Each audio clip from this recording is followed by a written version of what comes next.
Shout out to LY4. He is the A4 paper. Great draft. That's what the 4 in LY4 stands for. You know? I don't want an A4 paper. I want an LY4. And A4 versus LY4, that's what we're working into in game number 2 as IG 1 game away from securing their spot in the top 4. Yeah, this could potentially upset basically the power rankings of MPL Singapore Season 10 because Ignite Gaming, you know, they came in from a challenger bracket. They've also brought back Seiji. Bleed, by the way, well, I think if I remember correctly, also played side by side with Sailor and Gear for a period of time. And now, you know, Ignite Gaming, they're looking really strong. Speaking of strong, taking a look at the drafts, no respect bans, it kind of seems like it's very, very similar to the first game. You've got the CC, you've got the Juicin, Boxia taken out by the side of IG. Evil opting to ban out the Chip, Kalea, as well as the Angela. So first pick typically is the Arla or the Yisun Shin or any kind of assassins that you want to prio for the side of IG. But it will be the Kimmy, who shows a lot of prowess in the front-to-back kind of battles, and that is what Ignite wants to go for. So now no Lunox to care about, but the damage will come in from Blade's Kimmy. Blade did play the Kimmy in week 1. Great success, 2 MVPs under his belt using the same hero. Team Evil right here, they are the ones who I feel like they'll be dictating the draft right here because of these 2 picks. I think Kimmy is kind of a no-brainer, but now you got your Yisun Shin that's wide open. Do they want to go back for that one, or do they go for the Fredrin as well? Go back to something more secure. They could always go for the Farsas first, at least secure the zone control. The Yisun Shin and the Alice. Honestly though, I think Alice is a huge problem that a lot of teams really underestimate. If you pull out your stats, it's almost 100% win rate for Alice every single time she's picked up. It's so difficult to deal with. Even in the previous game with RSG, securing that win because of the Alice. Alice 63% win 63 rate. Out of 33 games, and out of the 11 games she was picked up, she won 7 times. So that's a massive stat right there. But of course, this is also the first time Gear is playing this Alice. We shall see how he plays this to great success. It's going to be Yisun Shin for the side of the Aether. Once again, it's something that he's comfortable with. Don't forget, it is a very strong statement in the early game as well for the side of Team Evil. However, they are unable to put a full stop into Ignite's aggression. Well, speaking of aggression, you have Ignite picking up the Gato and the Lapu, a little bit of a trade to trade and taking away Evil's heroes. CZ still banned out. They're opting for the Grok, at least having a little bit of a sort of like a wall or a crowd control within the broken wall section. And typically, if you see broken walls and you see the Grok pick up, and typically teams like to pick up that Grok. I don't know if it's an environmental change where, hey, the walls are broken. I want to bring in someone that builds that wall. Bob the Builder. Yeah, I think it's kind of counterintuitive, right? Usually you expect the Grok to not perform very well on the broken walls, but it seems like every team is bringing in, I think it's because, you know, if teams are used to broken walls and there's ways to escape, you block that wall up and then all of a sudden, you know, they got caught off guard. So basically, I think that's an idea for the side of Team Evil. Now, it's going to be the Fanny getting taken down by the side of Team Evil. Zach also plays the Fanny. Also a big threat over to the side of Yisun Shin. You see the Farsa get taken away by the side of LY4. Good call right there from the side of Ignite Gaming. You know, there is a sort of a combo that I realized that if you have zone control for the side of Evil, you pick up the Ixia as well as the Yeve that, you know, Sayla is so good with playing around. You're playing that zone control that you can just decimate everyone within that area. But I don't think they want to play this around because, you know, the Yeve is still a viable option. Sayla could always go back to his all-reliable Kagura. Oh. We've seen that once before earlier today in RSG, but you know, yeah, that's the Lunox getting picked up. Okay. Yep, Lunox, good ban to basically protect the Gatot and also the Lapu Lapu. Kagura is an interesting pick. You'll be able to blow up the Kimmy in the backline. Also allows you to scout. And I think right now, I think carry. You talk about carry. You hinted carry in the previous game. It looks like a carry game this time around. Harry also looks really good, right? Because Alice also with the Throne of Ruin will be able to set up the very nice zone for you to basically go in zip and zapping on the Zaman Force, and that's something that Ven can play as well. But are they going to pick the EXP laner here or the gold laner here for the side Team Evil? I think you want to go 1-1 again. 1-1. I mean, still meta. Not performing very well in MPL SG as a whole, but other regions, it's always a very strong. Okay, first time we're seeing Vexana. Haven't seen Vexana in a while. Yeah, that's right. Yeah, hold on a second. Vexana, wow, I think this is the second time we're seeing him. Pick once, hasn't got a win as of yet. Interesting. I believe that is I think it's Sailor that's the only one that played. Oh no, it's picked by FMM against RSG, and they lost with that one. So Vexana is not having a very good time. But Vexana is also very interesting, right? Like trying to be able to stun somebody and then after they're blowing them up. Ignite Gaming right here, are they going to go back to stun? But no, it seems like they're going to go back into a Cho. What's with the gold lane Chos? That's a 4-fighter combo on the side of Ignite Gaming. Damage will come from Blade. So again, similar to the first game, Blade is the main target. And you take Kimming down, they don't really have a lot of damage to follow up and follow through, but there's a lot of combos and CCs that Ignite Gaming can layer up upon. You got AOG into the Violet Requiem that creates so much disruptions for the side of Evil. Team Evil right here, do they go for the fighter as well? There's too many fighters in this map. You want to go Ruby? It was banned out in the previous game. It Ruby works out really well. You could play pretty much a sort of like a 1v. Yeah, it's going to be Harif. Yep, like what I mentioned earlier just now, it really, I think the whole team is being set up for the Harif to basically play. You've got your Eternal Guard from the side of Vexana to basically jump in and locked in. But there is a few movement abilities from the side of Ignite Gaming to bypass the Grok as well. Seems like we're going to be able to see that Cho going into gold lane. What's with the Cho gold lanes these days, huh? I think a lot of damage earlier on, especially when Cho is facing up against a marksman on the other side. Typically, the fighters will have a better time against the marksman in the early game, but in the late game, definitely marksman will skill much harder because of the percentage damage increase to the base stats. But taking a look at the entirety of this draft, honestly though, Evil, much easier to execute, not a lot of changes. Ignite Gaming, they're putting all their eggs into one Kimmy, and that is going to be a problem that I foresee is going to happen in the mid to late stage of the game, that they will falter. There's not a lot of, I mean, technically speaking, Ignite Gaming, yes, you got damage from the side of Gatot, you also got damage from the not Badang, the Lapu. Lapu, yeah. But easy to build against. Like, if you have the Kimmy, it's just Radiant Armor. And then you deflect all that damage. But ladies and gentlemen, this is it. Game number 2. Ignite Gaming, one game away from rewriting history and taking down Evil and securing a spot in the playoffs. Yeah, and remember, there's, like what I mentioned, they need a miracle to be able to basically stay inside whoa, what is that cut from the side of Ven? What are you doing? Sorry, that's a whole wave already cleared up. Yeah.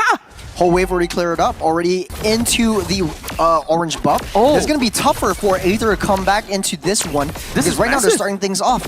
Yeah, this is massive. So that Aether cannot deal with Seiji, especially in early game. Aether!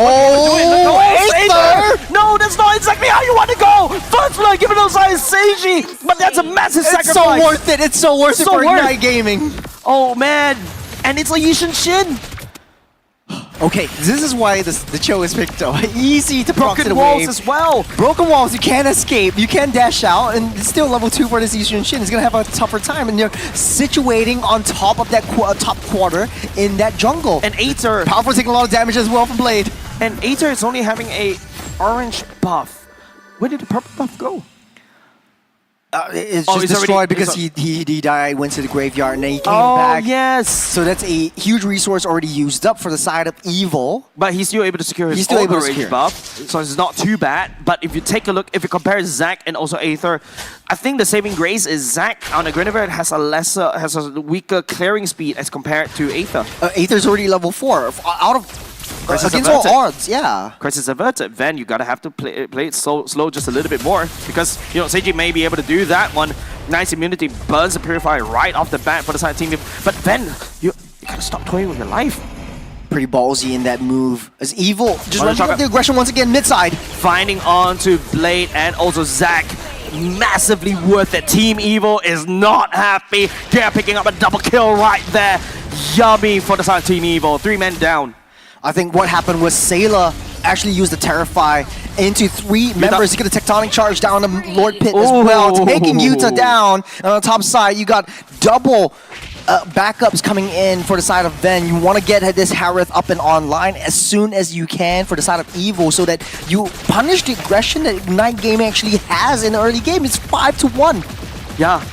I thought, Ignite Gaming was able to have a great game, but Team Evil was able to just wrestle back control. They don't let it go to waste, but, I like what Sayla is doing right here, Technically speaking, the Vexana is also a good peel for the Harith as well, so that's why he reinforced top side. That's the Sayla and Van Womber combo, whereas Gear just dishes out the damage against Ignite Gaming around the turtle pit.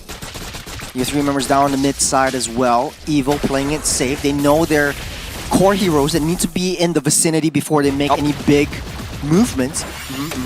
That zoning potential from the side of Sayla is going to be very pivotal to maneuver around these team fights later on in the game. But Ignite Gaming right now, what is their status quo? What are they supposed to do right now? Utah was able to dish out quite a decent amount of damage. Hold on a second, Zaman Force. He's got to purify as well, so he does not fear the jump coming in from Zac. Yep. And I think for Evil, their job is to make this entire map seem like a library. Very, very quiet. It's very reactive to how Ignite Gaming wants to play. They want to go aggressive. Ignite Gaming wants to go aggressive. That's the charge and the ultimate coming in. Blade just gets out of there. A missed one. Eternal Guard will be already committed. Mount of Shocker as well. Casted as well. But don't forget, Gear can always jump swoop in anytime. Ignite Gaming just making sure they're basically huddled right underneath the turret as they prepare for the turtle fight. Skypiercer secured for Aether, and now expect Evil to start to make sure Aether has a great game. At the late game, this Vexana typically has around 14, 15 seconds until the Eternal Guard is able to be spammable again. So it's a very, very short cooldown time for a full Eternal Guard length. And it's going to be an extra member that Ignite Gaming needs to take down. This turtle fight is going to be getting started on by Zac. You don't see Aether in the vicinity. He's slowly free farming. He's level 8. Zac is 2 levels behind. I don't think Evil wants to manage that one. Powerful wants to use the wall to try to get that reset. I don't think they want no contest for this one. Zac will be able to secure that one. Gear stepping forward just a little bit. Zac lands onto the damage onto Gear, but don't forget the AOG from Rapid Dude as well. That's going to be a shutdown go. Given the side of Ignite Gaming, powerful still in the vicinity. Rapid Dude leading the charge, takes down Aether as well. And now Ignite Gaming wrestles control back into their base and also the grass. Team Evil falters in that team fight. I think that all could have changed if Powerful remembered that there was a wall. There wasn't a wall down there. The tectonic charge actually came through, but it wasn't too much. That's the kick. That's Purify onto Ben on the top side. Oh, Ben is running out of mana. He has to skedaddle away, but now Team Evil may have lost a little bit too much. Utah cracking open bottom lane and mid lane for the side. Team Evil is already down, and now it's just all about whether Team Evil can make sure Ben become a monster, Harith. There's turning point, 5 minutes on the clock. Right now, Ignite Gaming has what it takes to have a full, fast rotation onto many of the onto the side lanes. But Ignite Gaming has to really grasp onto this momentum that they've built up for themselves. Blade's dealing that damage. He has that Sky Piercer. He needs to be able to find more stacks as fast as possible. Seiji's down the bottom side already. Good lane swap by the side of Ignite Gaming. You're going through with the mid-game power spike that Ignite Gaming is bringing into this game. Yeah, Seiji is just literally stunning, right? He's just showing Ben how to play that choke gold lane. He's actually able to hold against a Harith. Harith in the early game should be able to outpoke Cho because of the range difference, but Seiji is still holding on strong. As long as you neutralize the lane just a little bit, you're actually going to be a little bit better because you're not giving kills over the side of Harith, and Harith is slowed down in terms of growth, and all of a sudden Team Evo is playing on the back foot.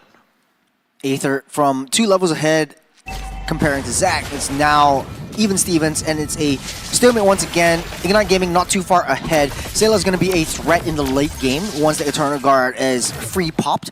But Ignite Gaming slowly building their defenses into all of these team fights. So as long as Ignite Gaming is able to play as 5, then Evo does not stand a chance. Powerful right here. Does have the Athena shield already. Aether pops him out the shocker. They don't see Gear though. Don't see Gear. Gear's coming in from the backside, and also going to be TOR trying to zone just a bit too early. Unfortunately, it's a bit too early. Zac securing the turtle for himself, and now Gear has to try to fly away, but he's actually going to be able to play the game. The stack of CC, but here comes the powerful charge as well. Utah down low will be able to skedaddle out of there right now. It's Team Evil right there. It has to force to deal with the rest of the side of Ignite Gaming, and they will disengage for now, but Evil will lose another turtle.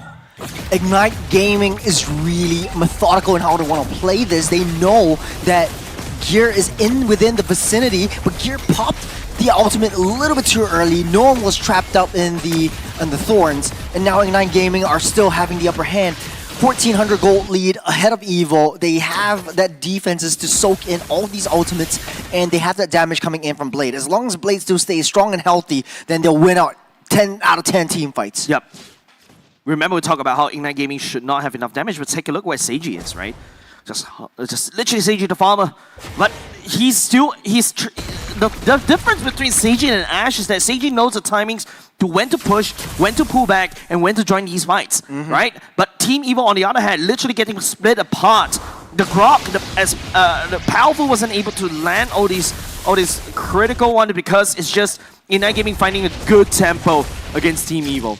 Yeah, Seiji is super slippery as well. He's also having the same builds. That's a pseudo tank DPS Cho build alongside the Concussive Blast. Yeah, is it time for me to start learning Cho gold lane as well? It's time for everyone to start Fighter gold lane. It's super fun and you don't really die. I hate it. I love Fighter gold lane. I'm not a fighter player. I mean, I don't play fighters as well. Yeah, you're long range because you are really held back. I can't say that on stream. I'm a coward. I'm a coward. You are a coward. Yeah, I'm a coward. I see people fight. Bye-bye. But now, Ignite Gaming really show how if you want to play a fighter side lane, you have to be very aggressive. I think Ven is right now the only target that Ignite Gaming has to catch out. Your Rapido is stuck behind the wall in a hard place. And right now, it's just trying to be able to stay alive just a little bit longer. But don't forget, it's going to be Zaman Force coming up. Oh! Damage. Here comes the TOR. Will be able to do something. Blade gets knocked down, unfortunately, by the side of Team Evil. And now it seems like Team Evil will be able to stabilize. Ven joining the fight right here makes the whole difference. That's Ignite losing 3. Good find from Gear, locking 4 members from the back line of Ignite Gaming. Zach, though, that's a very dangerous position right now. They need to source him out.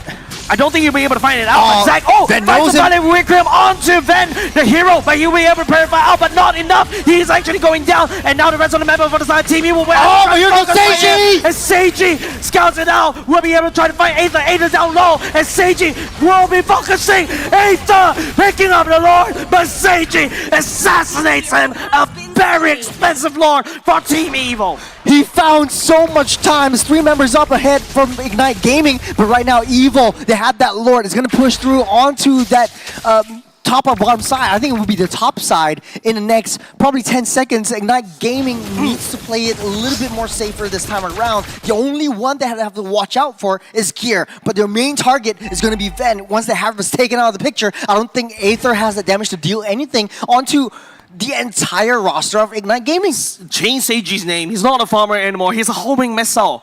His target prioritization is so on point. Even as a Cho, he knows who to target.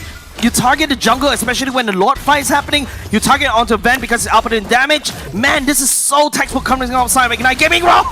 Good read. Charge, it misses. Here comes the TOR. He also doesn't really land anymore. Sayla and Aether getting zoned out. The Lord's marching up top as well. We'll be able to crack open. Ven in the middle. AOG right there. Ven takes down Zach as Utah will be able to take down Gear. Blade is just stop hitting! Well, Blade free hitting in the back line as well. And rest on the middle side of Team Evil, they will lose team. Agent Seiji onto the back line. He wants to find. He's out for blood. He's homing missile, man.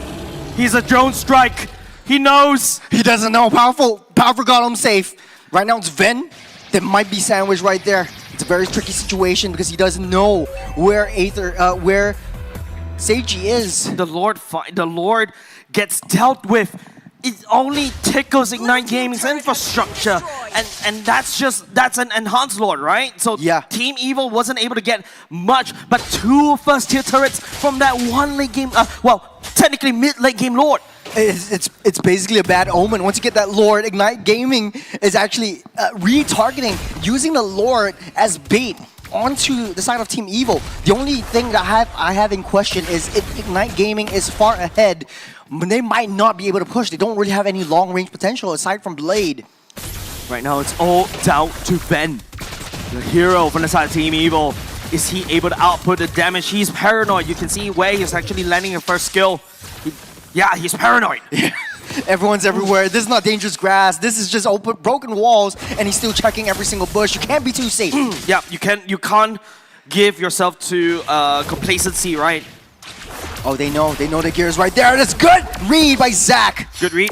We'll be able to knock him up just a little bit more. Here comes Gear with the passive already activated. Members on the side Team Evil is sieging up mid, but Blade is making quick work of these minions. A lot of damage dealt. I think both will touch and go. Ignite Gaming able to bob and weave, especially with Seiji on the bottom side. He's playing this Cho like he's playing the monkey. He's just pushing that side waves, splitting Evil's head apart. Yeah, literally homing missile, right? Like he's able to find those sacrification. Okay, traction pulse will not be able to land Zack. Jumping, but unable to find anything. Oh, here comes the Zaman from the side. Ven will be able to pick it up, but Blade down low. But now Ven bombs the Purify. He has to try to zone out. He will be able to jump away from the AOG. Gear coming up from a nice COR. Will be able to start Ignite Gaming as Team Evil collapse onto Ignite Gaming and then burn them down to pieces. Mid lane also cracked open by Team Evil. Evil's gonna blitz down this Lord. It's a wide overtake for them. I don't think Zack is able to do anything about it. Seiji is constantly down the bottom side of the long lane, trying to push that and try to maintain that priority. As Aether does have that damage to show right now. Yep. Good find from Ven to kick things off, taking out Blade and just opening up that doors for the floodgates to come running in. Ven kicked open the floodgates himself, start gunning people down like he's John Wick, but he's a Herif. He's a monster right now. He's able to pour into the damage. Blade able to immediately just assassinated away, Churros. That is more than enough for Team Evil to earn themselves that Lord.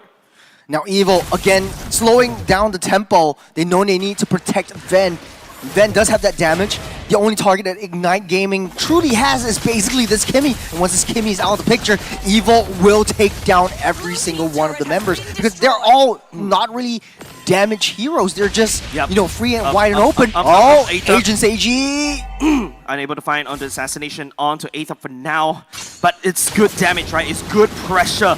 It pulls Evil away from actually the main target, which is actually the turrets. Watching for Gear. Gear's always been good in setting things up. His ultimate lands onto all members of Ignite Gaming, and they'd like to play as 5. Oh, good wall. There's a Tectonic Charge. Tectonic Charge also right into the Zaman Force, the TOR. And look at Ignite Gaming. They cannot move. Evil literally rooting them down where to stand. Seiji unable to find onto the assassination. 2 members from the side. Ignite Gaming already down. Also earning Team Evil a double kill. Massive fight, but not enough. As Ignite Gaming managed to defend the top side turret. Evil's team fights are just so beautiful. You get the wall, Powerful comes in, that belongs to the gallery. To get that stun on to 4 members, and then Sailor throws down the Eternal Guard, jumping like trampolines, and they're still going for it. They're going to cycle them through. That's 8 seconds until Zack comes online, but I don't think Ignite can do anything. Yeah, you can see Ven's damage starting to pour onto the Galakacha. The Rapid Dude has to wrap it out of there, and burning the Zaman Force to also put a decent dent in the mid lane turret, but bot lane for the side of Ignite Gaming going down. Team Evil wrestles control back. What a seesaw, Churros. What a back and forth. The only breakdown of the entire Ignite Gaming roster is they don't have enough damage, especially in the late game. The mid game power spike is long gone. Evil wants to try to connect whatever they have, that damage that Ven is actually bringing. You need an insurance in that late game marksman potential. Yeah. Lord coming up in the next ± 30 seconds. Side lanes for the side of Ignite Gaming is constantly getting pushed by the super minions. Ignite Gaming now hunkering in base, protecting the only bastion of the base turret that's keeping them in game. They're throwing volleys just to make sure that infrastructure doesn't fall. It's a landmine right here. Gear's healing everything back up. It's just a tickle onto Seiji. And also Seiji also tickling Gear as well, right? Yeah. Because of the War Axe as well. But Seiji should be losing a bit. But don't forget, if Gear gets picked off right here, it's going to be game over. But I think Team Evil was confident because they spot Ignite Gaming all the way up top trying to fix that wave. We're already coming up. Ignite Gaming has to find Seiji down the bottom side just to deal with the lane pressure. Rapidu giving a little bit more information. Lord at a quarter. Lord immediately get bits down. Gear actually wrecking havoc on the back line. Nice TOR as well. Powerful joining us soon. And now Team Evil deal with the Lord. They will try to go with the fight. Also Zaman Force from the side of Ven already used as well. Blade's but going down low, unfortunately. Blade also low, but will be able to scout kite all over there as well. The wall being built by Powerful, blocking the retreat from Ignite Gaming. They lost 2.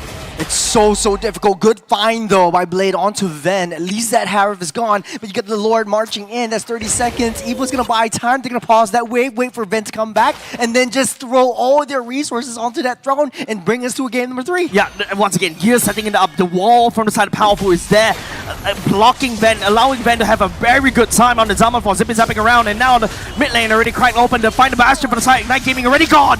You're not waiting. There it is. That's the jump up. Yuta cannot move. That is not a good play. TOR catching 2 from the side of Ignite Gaming as Team Evil goes for the core, and it's gonna be them equalizing the score. A nice revenge against Ignite Gaming. Beautiful layering of all those ultimates coming through. What a beautiful game from Evil. Early game, Beautiful series. Struggling a little bit because, you know, as always, you got the marksmen. Definitely gonna lose out a little bit on the fighters. Okay, it's gonna be fixed out. It has a perfect game. Good read by Sayla though. A really good read by Sayla. But okay, notable mentions by Gear. But to be honest though, Sayla did so much. The damage really came through, and we'll see that in the post-game statistics where the damage really actually shows in, you know, the mid to late game stage where the Vexana actually comes through. But honestly, everything really started out because of the EXP laner, because of Gear. Gear goes into the back. I feel like we have the stuck that TOR. I feel like during the break we have to talk to Prod a little bit. We have to talk to Prod. We have to talk to, because I feel TOR Gear was the one that sets it up, but of course you got the Vexana, the damage as well right there. We gotta have to take a look, because technically speaking, I've described Sayla as a very special kind of mid laners, right? You got mid laners like Curtizi and basically very high damage one. The impact is felt all throughout. Yes. But Sayla is that fart in the lift. Yes, you smell him, but you don't see him. You don't know He's doing who. damage to you, but you don't feel him. That's even annoying, right? No, you are annoying, Jace. I am annoying. But you know, credit putting that picture credit into where your credit is due. Sayla played a heck of a game. Perfect game. 3-0-12 for this Vexana. Kudos to Sayla. But you know, not without his partner in crime, Gear always being there to set things up. Layering in by Powerful, the sacrificial lamb of Team Evil, and then Sayla comes through with the Eternal Guard. So very beautiful team fights all through and through. Yeah, actually both teams did very beautifully, right? Like CG is a menace, right? Even in game 1 and game number 2, even the 6 of you know, for the side of Evil is not safe at all. Yeah. I don't feel safe if I see Seiji on the other side. I think the only issue with Ignite Gaming's draft is that they don't have a lot of late game damage. They're banking on early game. They want to end it by 12 minutes. And once it's past 12 minutes, Evil is going to come through, especially with Ven's damage as well. Gwyn Jungle, what is your thoughts? Like, it is not really working out so well. It worked out in the previous game, game number 1, but it's like a flip of coin, a toss of coin. It's 50-50. I would say it's not as bad as Yushin, in my opinion. I feel like Guinevere actually provides the jump as well, and also that lockdown actually helps to set up the turtle for themselves. Take a look at the damage right here. I'm looking at Sayla. Doesn't really deal that much damage, which is shocking to me because Evil feels like it's dealing so much damage to a pure tank team apart from Blade. Like, you're facing up against all the tanks, and the damage that you deal should be skyrocketed to infinity and beyond. But Ignite Gaming just soaking up all of these damage coming in. Even, you know, Blade alone, we said the issue with this draft only is just, you know, Blade dealing that damage. It's 55k damage on 66.7% kill participation. Yuta actually deals more damage than this Kimmy. So you're banking on either two heroes, and Lapu Lapu is basically, you have a timer. You pop your Bravest Fighter, and once that Bravest Fighter ends, you don't really have that damage to deal and follow up. You have the heals, you have to sustain, but you need that follow-up damage from Blade, and I think that Kimmy shouldn't be the answer.